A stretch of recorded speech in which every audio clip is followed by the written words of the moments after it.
Hello. Amakuru yanyu muraho murakomeye nizere ko mumeze neza nkuko bisanzwe ndi Chantal Hakiza mama w'abana batatu ndi Marie maze imyaka 14 nubatse nuye muri Amerika muri leta ya Georgia Atlanta niho Imana iturindiye. Rero muri uyu mwanya ndashaka kuganira n'abasore bari kundeba n'abakobwa bari kundeba abitegura kurushinga kandi bari mu rukundo.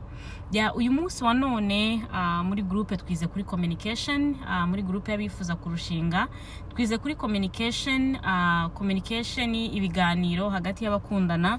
Ibiganiro ni ngombwa hagati y'abakundana. Niba ufite umuntu mukundana ni byiza yuko umenya uko yaramutse, ni byiza yuko umenya ko yiriwe, ni byiza yuko umenya yuko umugoroba wamugendeye, kuko ibyo ngibyo bikomeza urukundo. So tuvuge wenda muri iki gihe maze iminsi ngana n'abakobwa bari kumbwira, abakobwa n'abasore bari kumbwira ati ngewe umukunzi wanjye hari igihe amara umunsi namwandikiye atanshubije kandi akareba message nkabibona yuko yabonye message ariko ntansubize. Rero nagira ngo mbabwire ngo mwabasore mwe namwe mwankumimwe muri mu rukundo, ndagira ngo mbabwire ngo communication nicyo kintu cya mbere gikomeza urukundo. Wowe uri mu rukundo, communication niyo key ya relationship. So iyo communication itagenda neza hagati y'umukunzi wawe nawe byica byinshi cyane, kubera ko bimwereka yuko utamwitayeho. Ubundi normaloma yaba ku muhungu yaba ku mukobwa, mpora mbabwira yuko niba ubyutse mu gitondo andikira message umukunzi wawe, mubaze ati waramutse gute sheri wanjye, waramutse gute mukunzi wanjye.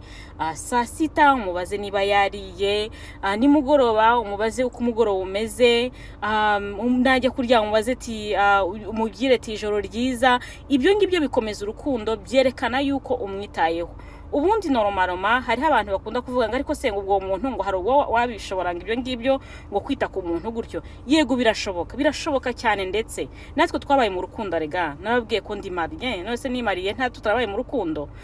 Ubundi ukunda umuntu uba wumva ushaka kumenya amakuru ye, uko yaramutse, uko yiriwe, uko yaryamye. Niko ubundi normaloma urukundo rutanga inshingano. Niba uri mu rukundo rutwigeze ruguhereza inshingano nimwe, ni ukuvuga ko nta gukunda uwo muntu muri kumwe. Ariko ubundi niba ukunda umukobwa, niba ukunda umuhungu, ndagira nkubwire ngo igihe cyose uzajya wumva uhangayikishwa n'ubuzima bwe. Niba wumva udahangayikishwa n'ubuzima bwe, uzamenye yuko utamukunda. Ubwo rero Imana ikomeze kuba umugisha. Ndabakunda cyane. Yari Chantal Hakiza nkuko bisanzwe. Bye bye.